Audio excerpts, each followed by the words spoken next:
My name is Zio Mora Lopez. I'm 51 years old. Today is May 10, 2018. We're at GMHC, and I am the mother of my interview partner. Hi, my name's Samara Lopez. I'm 17. Today is May 10th, 2018 at GMHC, and I am the daughter of the person being interviewed.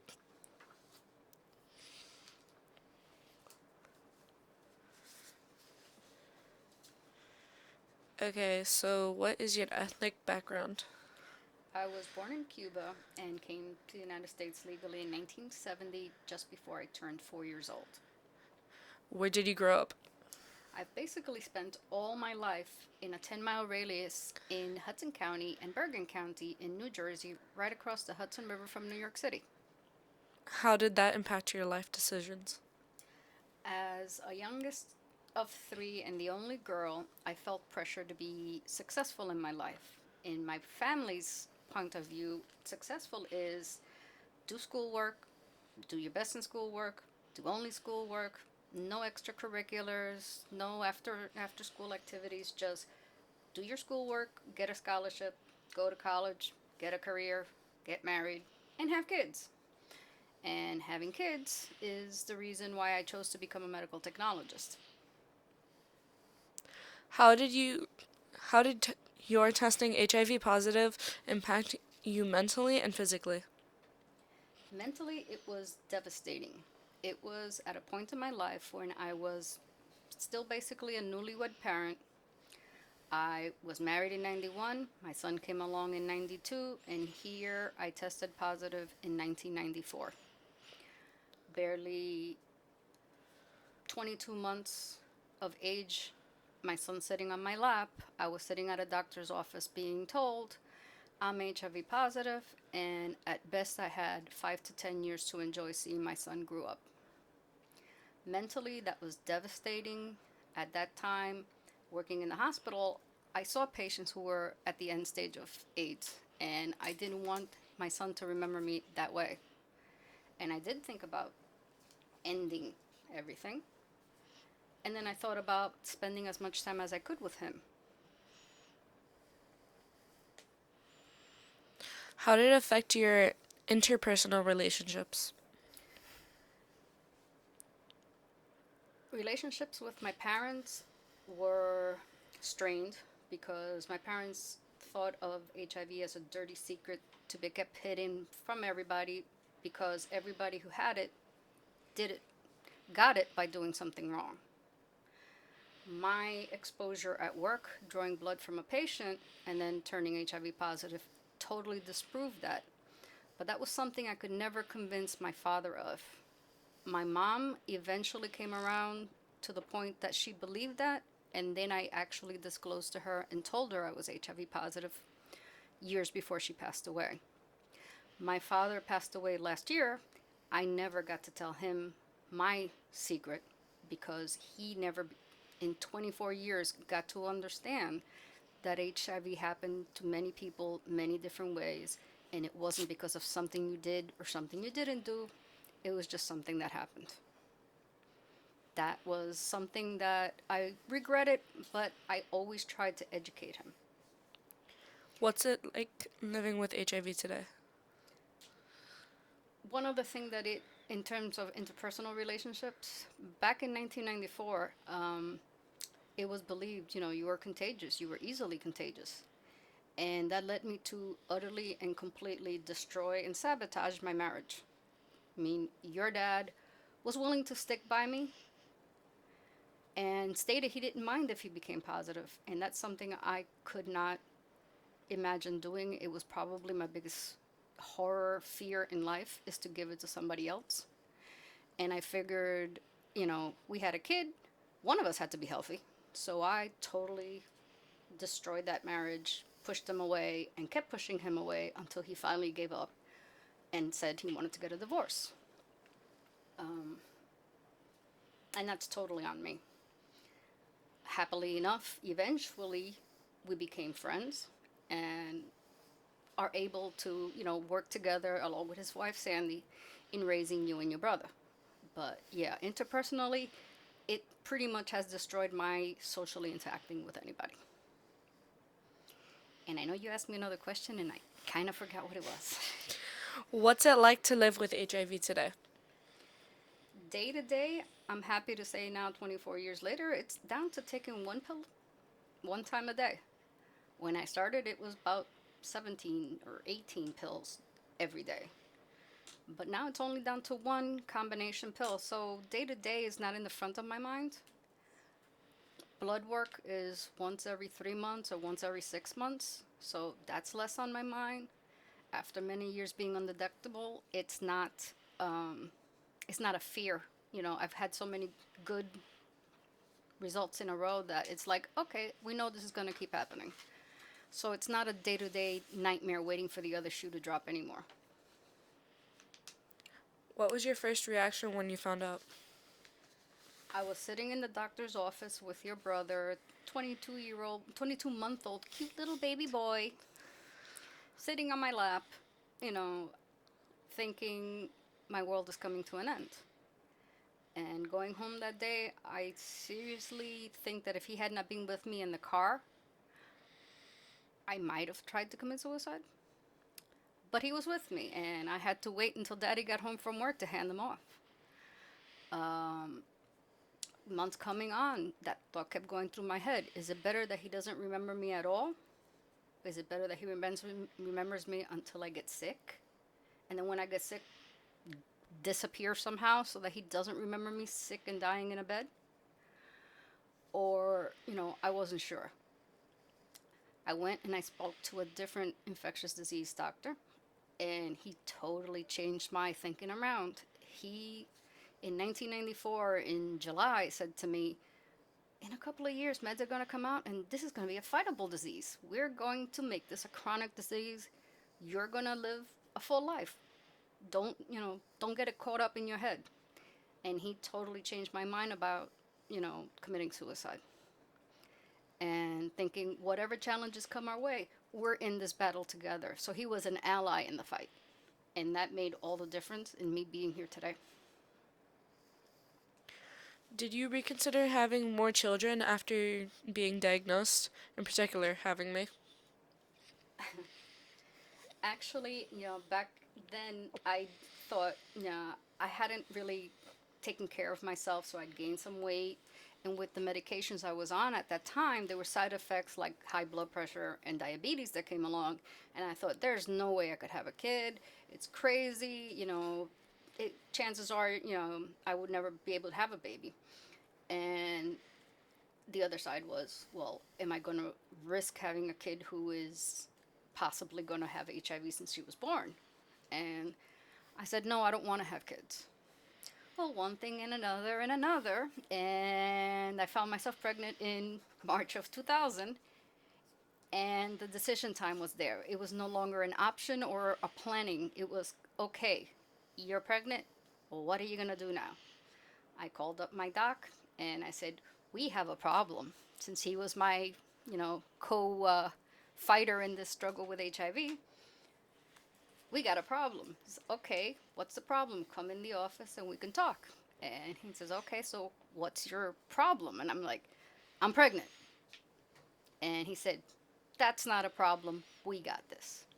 Changed all of my medications from diabetes and my hypertension. Even changed my HIV meds, because the medications that will be best for a baby to be born healthy were there, and they were not the ones I was taking. He knew what he was talking about, and thank God for that. You came a little early, about 4 weeks early. But other than being a little yellow when you were born, you were a perfectly healthy kid. Unfortunately, the hospital messed up the lab work that they did on you, and we didn't know whether you were HIV positive or negative until almost 2 years later. That was the most horrifying 20 months of my life. And happy to note, we did everything that was known at that time. And here you are, healthier than anybody else in our family. Because really, you're healthier than your brother, and you're healthier than your dad. And me. So that's, as far as I'm concerned, it was the right decision at the right time with the information we had then. Do you think having HIV still impacts you mentally, physically after 24 years?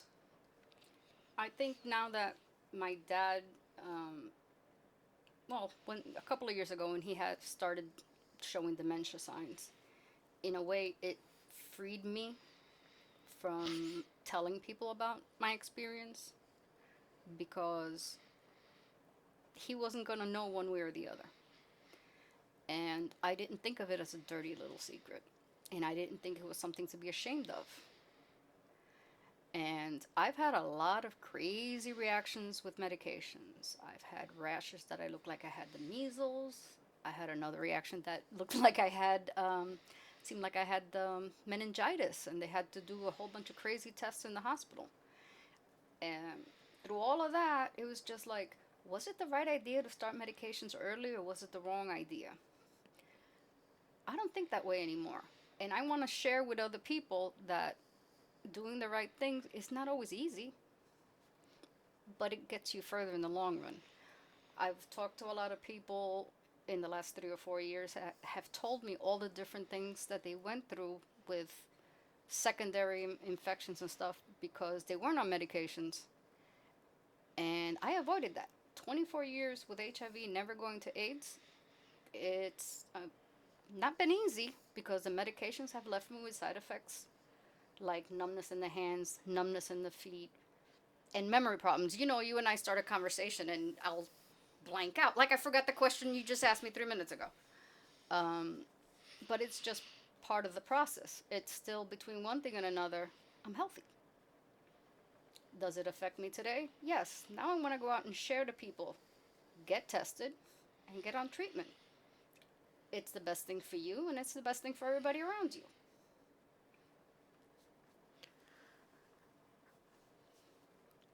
What made you work through your struggles? Two very short answers: you and your brother. Your brother, when he was little, made me.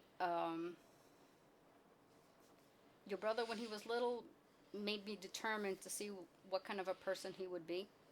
And then you came along, and it was double the fun, double the pleasure, and double the headaches. Mostly raising both of you on my own as a single parent, with the help of others like Henry, your dad, Sandy, your stepmom, Linda, your godmother, and other friends in the family. That was impossible to do without the help that we've had growing in while you guys grew up. And personally, a little side note, and people keep looking at me like I'm a lunatic, is my pets. My furry four-legged children, to me, are invaluable in keeping my spirits up. I love my little boys and my little girl, my buddy, my Billy, who's my old man, and Poof, who's a crazy little happy baby. Every day they do something to make me want to pull my hair out, and at the same time they make me laugh morning, noon, and night by something silly they do. And just that belly laugh by something silly is enough to get you through a crappy day. And many crappy days. And teenagers really, really help getting through teenagers. Hey, that's not fair. Some days are better than others with those too. Shoe goes on both feet. That is true. Has your status affected your view of the future from now on? Has it affected my future? My future? Or the Yep. future? Okay, let me rephrase that. How does it affect the way you seek giving other people advice about HIV? I say to everybody that their struggle through this is individual. I say to them, don't do what I did and hide, and don't try to reach out to people. Back when I started, there were no Facebook groups and private groups that you could talk and compare what you were feeling and what you experienced and what you were told by doctors. You couldn't reach out to people, and if you were scared to go out in your town, or if there was nothing available in your town that you could go to, you were stuck. You had nobody to talk to and very little resources that you could count on and have feedback from. You could read an article, but you couldn't say to Joe, hey, Joe, I tried this medication and or they told me to try this medication. What do you think? I heard you were on it. And you could get direct feedback. That, to me, today, even with the years of experience, is priceless.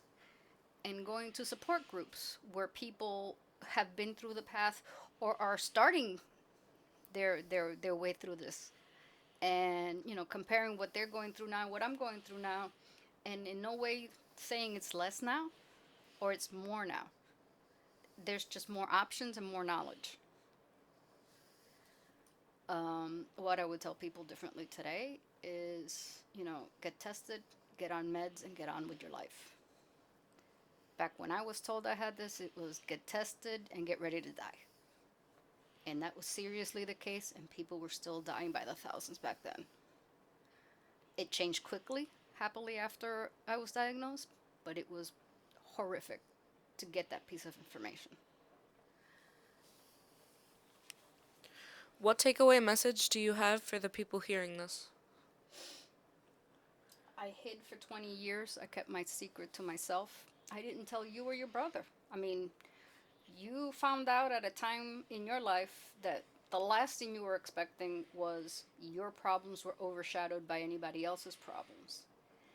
And yet, me telling you my story made you stronger in your struggle, I think.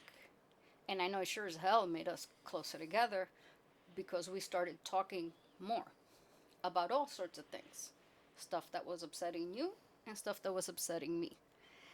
But I think the best line you gave me when I told you that was, oh, that explains so much about you through the years. Why was I sick about this? What was wrong with the medication? Why I didn't work? All the little lies I'd had to tell all along. Yeah. I didn't have to tell them anymore. And that I know has brought us together, even though you're still a very young person.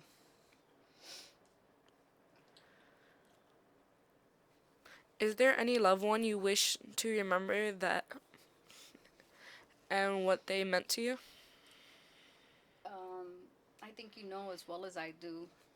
And it's funny because I only knew him a short period of time. The person I'd like to mention is Patrick Henry, or Patty as we used to call him, as we still call him, because he's still very present in our lives, even though he's not physically here in our lives anymore. I met Patty in 2015, and he was a bigger, larger than life kind of guy. He was 6'3", he was almost 300 pounds, but he was essentially a giant walking teddy bear. You met him and you immediately took to him like, this guy's cool. This guy I could talk to. He's not stuck up, he's not, snooty, he's not a little crazy, yeah. Has to be to fit into this group of people. I had my talk with him. And I know you told me you had your talk, and he told me he had his talk with you. He had 2 daughters, but he really admired the kind of person you were. And to me, that was like a cheerleading squad giving me that, yay, parents cheer, in the job I did with you. And, even with Ricky, he understood it's a totally different, situation with boys and girls, and you and him could not be any more different than each other. But yet you're both good kids. And I think the age gap has something to do with that And also. you're like a generation apart. Yeah. But Patty, he had HIV also, and that was a common point for us. And it's interesting because he admired me as a 24-year survivor. Back then it was a 22-year survivor. But he admired me, saying, oh, wow, when you got this, people were dying. There weren't all these medications. There wasn't all this knowledge. And I said to him, yeah, but you fought, HIV plus 2 other diseases that any of the 3 could kill you, and you're still here. And he admired me, and I admired him. And he pushed me to be better, and I pushed him to keep going and explore other options too. And the one thing he kept saying to me is, you see your life in shades of black and gray. You need to get out and experience life like more the colors of a rainbow. Some things will be happy, some things will be sad, some things will make you happy, and some things will make you cry. They're all part of living, which at this point you're not living. You're just kind of stuck in the house and really not reaching out to anybody. And I'm still pretty much a lock-in recluse. Over all these years of hiding, I've lost social skills. I've lost how to communicate with people. I've lost how to reach out to people. I definitely have lost how to ask someone for help. And he turned around and said, there's nothing wrong with asking for help. Sometimes you need a hand, sometimes you need a push, sometimes you need a swift kick in the ass. And he died in August of 2016, and it's almost 2 years now. And I still miss him every day.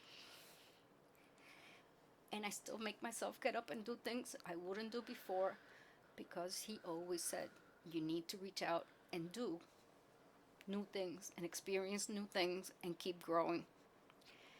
And every time I do something like this or walk in the AIDS march, whatever, it's in the back of my head. It's like, okay, Patty, we're doing this. And he's with me in spirit every step of the way. And he gets me through. And I know you mention him and you bring him up, and he was mischievous, and he liked to pull pranks, and he liked to pull nonsense. And when crazy little things happen in the house, yeah, there's a little Patty spirit floating around doing stuff. So I know you miss him, and I miss him too. If this were your last conversation ever, is there anything you would like to say to me? Thank you, and thank you. Thank you for putting up with me when I have been in my moods. Not like you never have anything, because you're the perfect angel. I know that. Whatever planet you're dreaming on is a pretty one. Thank you for inspiring me to get my butt out of bed. Thank you for inspiring me to communicate with you in ways that my parents never communicated with me, that I never thought a parent and a child could have a kind of conversation. And sometimes when I just try to shut you down, I kind of stop myself and say, no, talk to her. You would have liked to have this conversation with your mom. So thank you for helping me put up with your crazy brother, literally and figuratively. And thank you for all the stuff you do around me that sometimes make me stop and look at you in awe and think, she is really a freaking amazing kid, and so much more together at 17 than I ever could have hoped to be. So if you think you don't got it together, you're miles away from where I was at your age. I still think I got miles to go. It's a learning experience all the way, but your confidence, you let's just say you've learned very early to put up a secure facade for people to feel calm, because you're in control, and inside you're running around like a lunatic. Whereas I've gotten to the point over the years, because of my shutting myself in, that I shut down when I'm faced by those situations. And at your age, the level of maturity that you can present is amazing to me. I can fake it sometimes really good too, but it's getting harder every year. And you've noticed that with me when, just somewhere and I just kind of stop. And it's just like, okay, my brain needs to reset. And I sometimes look to you and say, thank you. You're here, you're grounding me, you're settling me, and I gotta keep my shit together. For you to think, hey, the adult in charge is okay, we can get through this. I'm inside flipping out, you might be inside flipping out, but together, we're unstoppable. So for that, every day, thank you. Love you. Love you, Mama. Thank you. Thank you for having us.